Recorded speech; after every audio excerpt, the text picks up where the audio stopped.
ماہر سلمان شاہ صاحب ہمیں جوائن کر چکے ہیں۔ سلمان صاحب، یہ ہمارے ملک میں مہنگائی کی صورتحال کب تک ایسے رہے گی؟ کیا یہ سارے معاملات آئی ایم ایف کے ساتھ ہی جڑے ہیں، جو سٹاف لیول معاہدہ بھی نہیں ہو پا رہا اور جو شرائط آ رہی ہیں وہ کڑی سے کڑی آتی جا رہی ہیں؟ دیکھیں، اس ملک میں اکنامک مینجمنٹ کے اوپر تو کبھی فوکس ہوا ہی نہیں۔ تمام فیصلے جو ہیں ہم الٹے سیدھے کرتے ہیں اور بغیر سوچے سمجھے کر لیتے ہیں، اور جو چیز تھوڑی سی خراب ہونی ہوتی ہے وہ اس سے کئی گنا زیادہ خرابی ہو جاتی ہے۔ مثلاً اب ظاہر ہے کہ ہمارے ملک میں ایک بیلنس آف پیمنٹ کرائسس تھا، جس کا مطلب یہ ہے کہ ہمارے پاس ڈالرز کی کمی تھی، اور ڈالرز جو ہیں وہ آپ کو ایکسپورٹ سے ملتے ہیں، وہ ڈالرز آپ کو انویسٹمنٹ، فورن انویسٹمنٹ سے ملتے ہیں، اور ڈالر آپ کو ریمیٹنسز سے ملتے ہیں۔ یہ 3-4 سورسز ہیں جو ڈالرز کی ہیں، اور چوتھی ڈالر کی سورس ہے کہ آپ قرضے ڈالرز میں لیتے ہیں۔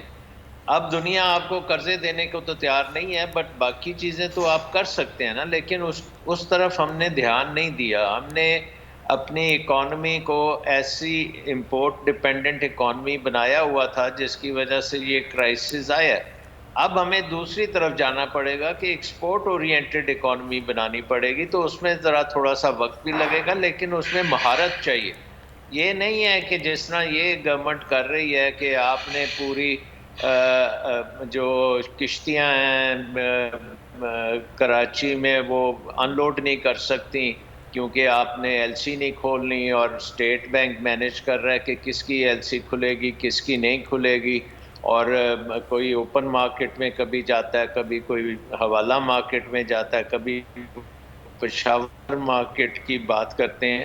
تو ایک بالکل جیسے کہتے ہیں کہ کھچڑی پکا کے رکھ دی ہے جس میں وے آؤٹ نظر نہیں آ رہا۔ اب آپ دیکھیں، یہ بہت سی چیزیں ایسی چیزیں ہیں جو خود پروڈیوس کرتے ہیں، لیکن اس کی بھی جو بیسک انگریڈینٹس ہیں وہ پوری طرح سے ہم نہیں کرتے۔ سپلائی چین میں بہت سی چیزیں ہیں جو رکاوٹ بنی ہوئی ہیں۔ سے بات کی کہ جی ریٹ نہیں ٹھیک لگتے، بات یہ ہے کہ سپلائی آئے گی تو ریٹ لگیں گے نا۔ سپلائی جب تیز آئے گی تو قیمتیں نیچے آنی شروع ہوں گی، لیکن یہ مینجمنٹ نہیں ہو رہی۔ اس وقت تو ہمارے ملک میں سیاست ہو رہی ہے، اور بڑی جیسے کہتے ہیں ایک قسم کی خونی سیاست ہو رہی ہے۔ صحیح۔ اچھا، میں آپ سے سلمان صاحب ایک بات بھی جاننا چاہ رہی ہوں جو میرا خیال ہے ایک کامن بندے کے ذہن میں جو نہیں ہے داؤ پیچ جانتا، آئی ایم ایف سے پیسہ کیسے ملتا ہے، شرائط کیسی ہوتی ہیں، کن چیزوں کو دیکھنا پڑتا ہے، یہ کامن بندے کو نہیں پتا۔ تو یہ وجہ اس کی آپ کو کیا؟ سیلاب آیا ہے، بالکل آیا ہے،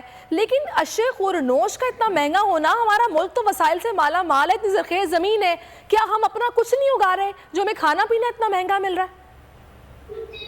دیکھیں، اس کی وجہ یہ ہے کہ آپ کی حکومت جو ہے وہ بہت بڑی حکومت ہے، اس کے اخراجات بہت زیادہ ہیں، اور اس کے اخراجات پورے کرنے کے لیے آپ کو یہاں تو قرضے لینے پڑتے ہیں، یہاں ٹیکس لگانے پڑتے ہیں۔ دوسری طرف آپ کوئی چیز ایکسپورٹ تو کرتے نہیں، ساری چیزیں امپورٹ کرتے ہیں، جس کی وجہ سے پاکستان کے روپے کی قیمت بری طرح گرتی چلی جا رہی ہے۔ جب روپے کی قیمت گرتی ہے تو باقی چیزیں جو ہیں وہ ساری مہنگی ہونی شروع ہو جاتی ہیں۔ اس کے ساتھ ساتھ حکومت نے خاصے نوٹ بھی چھاپے ہوئے ہیں۔ یہ ساری چیزیں مل کے ایک بنا ہوا ہے نا، جس میں آپ کی جو سپلائی چین ہے اس کو توڑا گیا ہے، آپ کی مارکیٹس کو توڑا گیا ہے، آپ کی منڈیوں میں اجارہ داریاں بن چکی ہیں، کچھ لوگ بہت پیسہ بنا رہے ہیں، کچھ لوگ بھوک سے مر رہے ہیں۔ تو یہ بالکل مس مینج ہو رہا ہے سارا کچھ۔ ٹھیک ہے سلمان صاحب، آپ میرے ساتھ رہے گا، میری آپ سے درخواست ہے کہ آپ ہمارے ساتھ رہے گا۔ اگر آپ کو یہ ویڈیو پسند آئی ہے تو لائک پر کلک کیجئے۔ سپریم کورٹ کے منصور علی شاہ صاحب جسٹس ایک آرڈر پاس کیا ان کی بینچ، اور اس آرڈر کے اندر انہوں نے بڑا کلیئر بتا دیا کہ جی بریت کی جو درخواستیں ہیں وہ کب کب لگیں گی۔ اس میں سے ایک وجہ انہوں نے بتائی کہ جی جب کوئی کرائم ہی نہ ہوا ہو تو بری کر دیں تاکہ عدالتوں پہ بوجھ نہ رہے، وہ کیسز چلتے نہ رہے۔ سپریم کورٹ یہ مثالیں کب بنائے گا؟ ایسے لوگوں کے خلاف جو اس طرح کی ایف آئی آر کاٹ رہے ہیں، ویسے آفیسرز، اور ایسے لوگ جو اس طرح کے کیسز کو ججز چلا رہے ہیں۔ رحمت کا مہینہ آ گیا ہے، بخشش کا سفینہ آ گیا، ہوگی ملاقات علماء دین سے۔